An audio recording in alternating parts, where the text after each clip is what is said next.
Ẹ káàárọ̀ ẹ kú kalẹ̀ lẹ́ẹ̀kan sí. Àwọn ọmọ ní bàbá ẹ padà wá. Ẹja tó jẹ́ nínú omi tọ́lọ́run fún yín. Àwọn tó fẹ́ bù díẹ̀ mu ni hà. Kí lẹ fẹ́? Wọ́n láwọn fẹ́ má gbọ́kọ mi.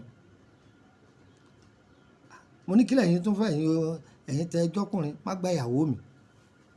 Ń sọ fún yín. Ń sọ fún yín.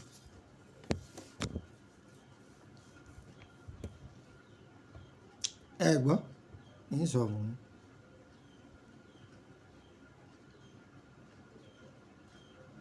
Ẹ gbìyànjú ẹ lọ wá ẹyin ẹyẹlé. Kí lẹ wí? Ẹyin ẹyẹlé. Iyekíye tẹ bá rí. Ẹ wá wọ odidi àkekèé. Ẹ gbọ́? Ẹyin ẹyẹlé. Odidi àkekèé tó pé. Ewé jẹ́mi ní hòó. Ọmọ ewé ti jẹ́ bẹ́ẹ̀. Ewé jẹ́mi ní hòó. Má ti pè ọ́ nígbà àgbà kan máa rí pé yes sir, yes sir, yes sir. Iṣẹ́ ilé o. Ewé ò mísìn. Ẹni tó bá ti nífẹ̀ẹ́ má lò fún o. Ẹ má lò sẹ́yìn fún ẹ dákun o. Ìyá alágbájá, ọkọ yín tí ò gbélé iṣẹ́ tí wọ́n lò fún tí ò fi jẹ́ gbọ́ràn sí ọ lẹ́nu nù. Ọ̀dọ̀ ẹni tí ń lọ Indomie lọ́mọ̀ sí kọ̀ mọ́ bẹ́ẹ̀ ṣe. Ìhun tí wọ́n fi mú ọkọ rẹ̀ mọ́lẹ̀ mọ́ fẹ́ sọ fún ọ yìí. Má gbọ́kọ mi, má gba aya mi, òun ni mo fẹ́ fún yín. Ẹyin ẹyẹlé lọ́pọ̀lọpọ̀ tó jẹ́ tútù. Ewé jẹ́mi ní hòó. Àwọn ẹlòmíràn pè ní ewé jẹ́mi ní hò. Àṣírí títí tó pamọ́ sára ewé jẹ́mi ní hò kò kéré o. A sì ń bọ̀ nbẹ̀ lọ́jọ́ iwájú. Ewé ò mísìn tútù. Ẹ gbọ́ ń dáhùn yìí. Odidi àkekèé. Kí lẹ wí? Odidi àkekèé. Pẹ̀lú odidi atare kan.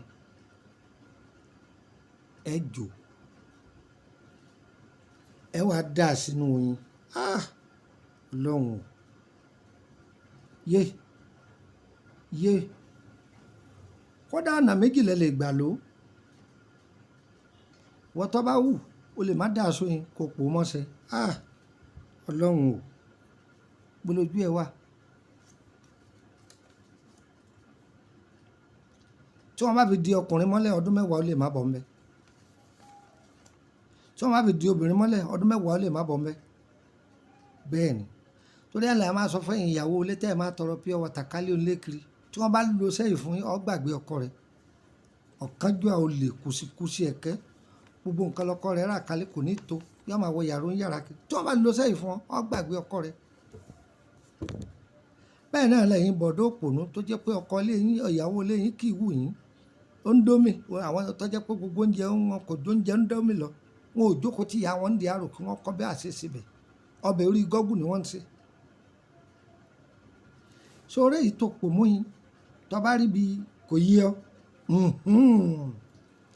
Tó bá rí bí fi sójú ara. Tí ọkùnrin yìí tó bá sáré wọbẹ̀. Yé. Gbìyànjú kó lò ó fún bí ọ̀mẹ́ta ọ̀tán. Ó ti open àkáǹtì nù ibi tí a máa náwó sínú. Ẹ gbọ́, ó ti open àkáǹtì nù. Bẹ́ẹ̀ náà ni tó bá jẹ́ tọlọ́sẹ̀ rẹ̀ ìyẹn ó fi fọ ojú ara ni. Nǹkan sọkùnrin ọ̀hún. Bẹ́ẹ̀ náà lọkùnrin ó sì lò ó.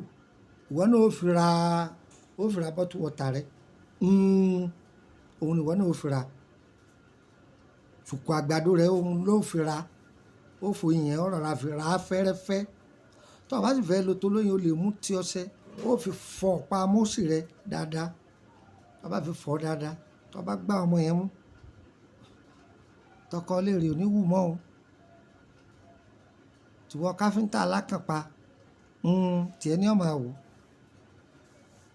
bọ̀dá tí ò níṣẹ́ méjì àfìyàwó ń yàwó tí tiẹ̀ ní ọmọ àwò láyé mọ̀ ipò ti jáwé sóbì fóun iṣẹ́ tó le ni o obìnrin tẹ́ ẹ̀ bá ní fẹ́ ẹ má lò fún tàrà àwọn obìnrin mi ń bẹ tí wọ́n jẹ́ pé wọ́n ya wèrè bíi fáànù ibo ni òun làwọn àgbàlagbà á lò fún pé ohun tí wọ́n wo ta yẹn ọ̀jẹ̀nu ilé yóò sọ ó fún yín ó pé akọ àdódùn ni ọ̀dà pọ̀ ní àbí gbá àyàmú kó tó bọ́ ń bẹ̀ yọpẹ́ o ẹ má fi ṣèkà ẹ̀yin obìnrin o ìyọ́kù mo fílẹ̀ ni orúkọ mi ni Lukumon ọmọ Ayédáre bàbá ọgbọ́n ọmọ ọ̀dọ̀ àgbà tẹ́nìkan bá ní bàbá ọgbọ́n lòun tẹ́ ẹ bá ti gbọ́ Lukumon ọmọ Ayédáre kìí ṣe mi ẹ wo gbogbo ẹnu mi mọ́kànlá bíi tàǹgìrì mọ́kọ́ ọmọ Ìṣẹ́yìn ni mí Ìkòròdú ni mò ń gbé láti Ìkòròdú gáràjì wọ mọ́tò tí ń lọ Báyékù oníwọ̀ bọ́ọ̀lẹ̀ ní Emily Avenue tàbí kò ní Emily bus stop lẹ́gbẹ̀ẹ́ ilé epo Dikram abá ti bọ́ọ̀lẹ̀ ń bẹ́ẹ̀ ọ̀nà tó wá láti ibi ilé epo yẹn ọ̀nà yẹn má wulẹ̀ gbé kẹ̀kẹ́ kan rárá má fẹsẹ̀ mú bọ̀ tó bá ti nílé lọ́ọ̀yà ni mò ń béèrè nọ́mbà 50 òun ni yàrá mi lọ kọjú dẹnu géètì ọ̀tán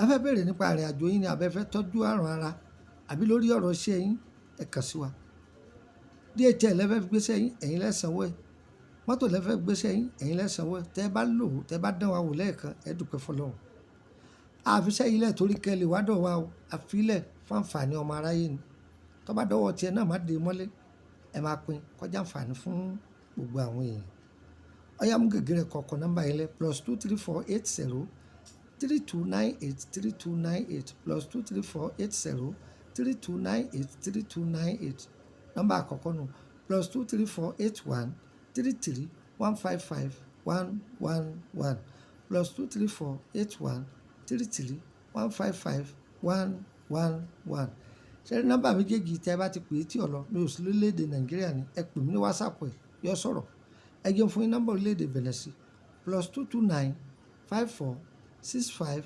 1928 +229 54 65 1928 ẹ̀yẹ gbà kan sí +229 54 65 1929 +229 54 65 1929 tó yọ yẹ wá o kò ní yẹ ẹ lẹ o bóṣù yìí bá ti kánú bọ́lẹ̀ ẹ̀yà pa lórílẹ̀‐èdè Benin láti Benin mọ̀ ń gbàbẹ̀ lọ Abidjan ni o ní sóde sí Makassi àbòbò gbogbo ẹni tẹ́ ní sẹ́lọ́dọ̀ wa ẹ̀ gbà o omi lọ́pọ̀ jọ kalọ́ o àdára fún wa o n ta fẹ́ Ọlọ́run ó ṣe yìí tá a fẹ́ Ọlọ́run ó lè jìnnà sí wa ire o ire o ire kàbìtì ńlẹ̀ wa o.